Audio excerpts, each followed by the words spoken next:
សូមជម្រាបជូននៅស្ថានភាពនៅតាមបន្ទាត់ព្រំដែនកម្ពុជាថៃអំពីករណីយោធាថៃបានបើកការបាញ់ប្រហារមកលើប្រជាពលរដ្ឋស៊ីវិលកម្ពុជានៅក្នុងភូមិសាស្ត្រយោធភូមិភាគទី5តំបន់អូភ្លុកដំរីខេត្តពោធិ៍សាត់នៅរសៀលថ្ងៃទី11ខែធ្នូឆ្នាំ2025នេះម៉ោង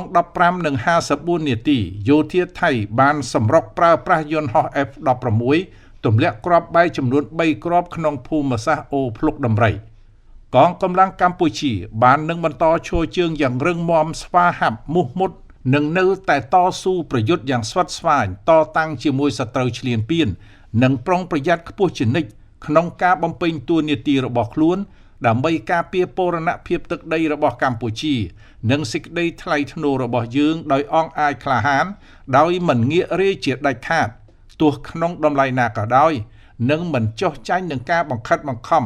ឬការបំផិតបំភ័យទោះក្នុងទម្រង់ណាមួយឡើយ